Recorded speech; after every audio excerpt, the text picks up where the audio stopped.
welcome back to my channel. First of all, I'm sorry for my voice, but the truth is that at this point, the days when I'm sick and I don't go to uni are the best days because I get all the good lighting instead of like recording at 4 p.m. or whatever. But anyway, I already took a bunch of pills like to alleviate this. Today we are doing a book tag, but a book tag by no other than the queen of book talk in Bookstagram herself and of romance reading and all that, STEPH BOHRER. And I am excited. Yesterday I was writing down all the questions and plotting my answers and I was like, oh, that's a good question, I don't know. Because the thing is, there are loads of questions that I just had to think, and I don't know, she was talking about bringing back book tags and all that, and I think it's a great idea because it's a good way to deliver a bunch of recommendations without like a specific book trope. I just like them. It's easy to create content using a book tag. As always, I have my notebook here where I have all my questions written down with my answers and the points I want to talk about. So we are going to start by the first question, which is a book that you tell people it's your favorite. I mean, with a question phrased like that, doesn't have to be your favorite, but just that you tell people that it is. But I'm going to talk about some of my favorite books. If you saw my ranking all the books that I read in 2022, you are already going to know what books I'm going to talk about. But in case you didn't, we are talking about Binding and Keep It 13.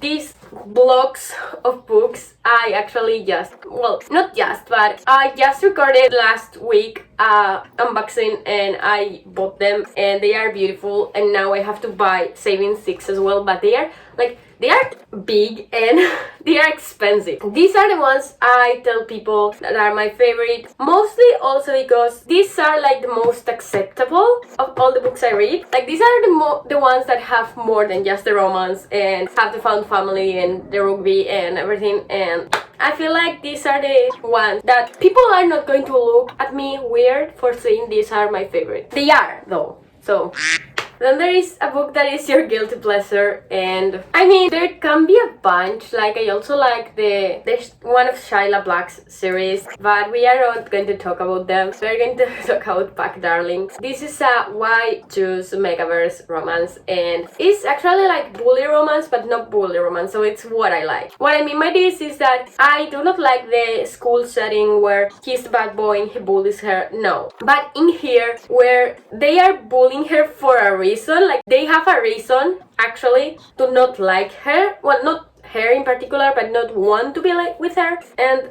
her also not liking them. I don't know, I love this book. I've mentioned this book already, like I even mentioned this in my soulmates video. Yeah, it's a guilty pleasure because I'm not going to go announcing like I like Omegaverse, I like Why Choose, because people are going to look at me weird.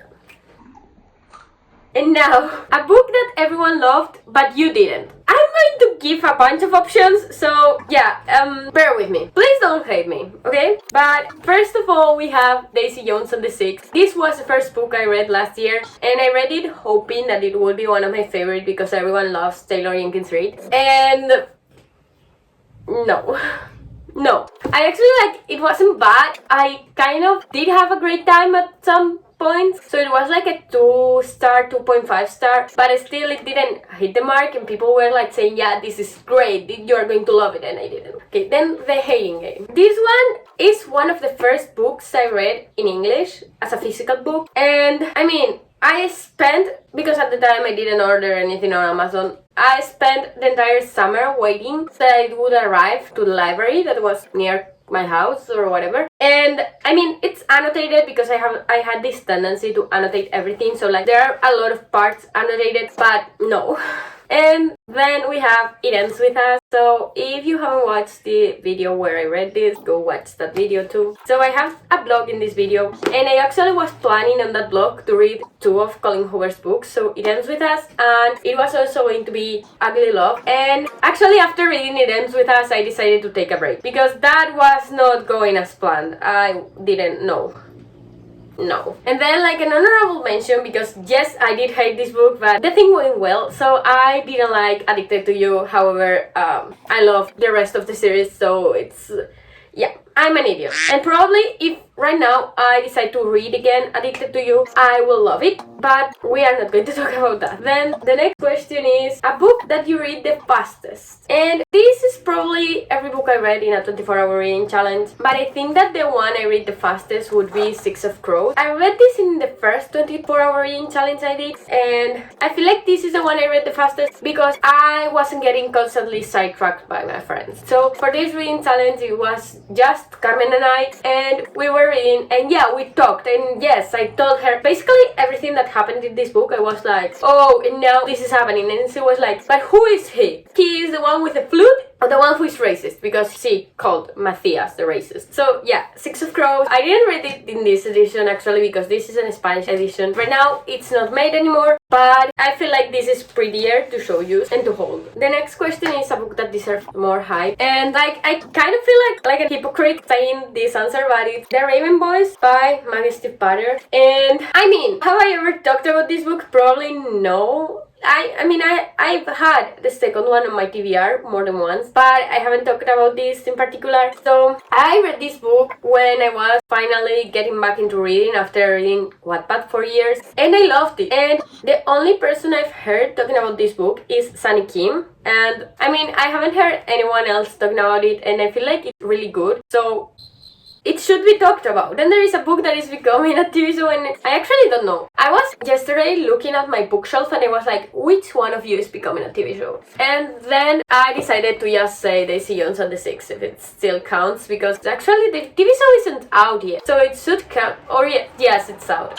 We are in March. Yeah, it came out 2 weeks ago. But Daisy Jones and the Six still counts, it's a TV show, it works. Then there is the book you read the most, and I'm ashamed because this is not even a guilty pleasure anymore. This is not a pleasure, but it's A Través de mi ventana or Through my window, and the best way to describe this is kind of like an after vibe, but they are neighbors and they are in high school, kind of like, it's not really that much that, but it's the same vibes, and I actually read this more than 10 times in my life. Not going to talk about that. Yeah, I used to have horrible taste. Then there is a book from a genre you don't read very often, and I picked A Little Life, which I haven't read yet, but I'm going to read soon, because this is a book to cry, and I have this series of videos where I am literally reading books to cry, so we are going to read A Little Life soon. And then, if that doesn't count because I haven't read it, I have this box set of the first 2 Rupi Kaur poetry books, and I also don't read poetry, so this has to count. I don't even know if I finished them. The next question, it's a book that deserves all the hype that it gets, and I'm going to just hold the first one of the series. So it's Binding 13 again, and Kiss the Sky for surprise of literally no one, because I love Calloway Sisters series and I love the Boys of Tommen series, so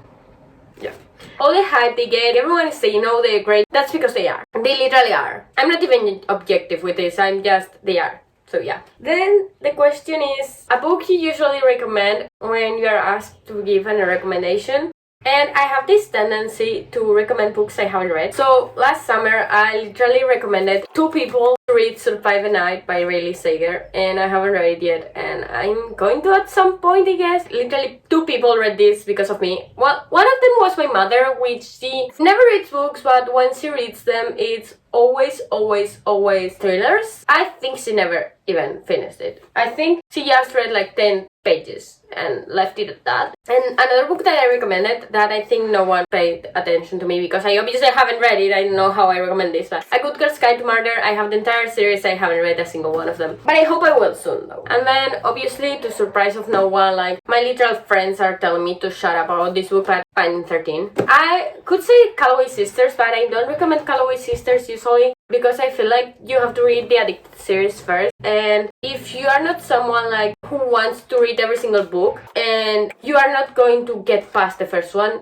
and I feel like when you get past the third one is when it gets good. Now, a book with your favorite characters, and well, first of all, we have a different book, one I haven't recommended yet, so Hairstopper. I actually love Charlie in a way that I feel like identify with him in some ways. Then on here, you know me, you know that I love this. I actually love all the characters, but if I have to choose, would be the Hot Tempered Triad. If you have already read this, they are Frank, Lauren, Rose. and they are Lily calls them the hot tempered triad because they are mostly insane, but they kind of lose their shit a lot. And now, at risk of sounding completely redundant, we have Binding 13. I mean, anyone would count here, like Binding 13, Keeping 13, it doesn't matter because it's Gibbs and Claire and they still don't have their own book. The next question is a book you wish you could live in.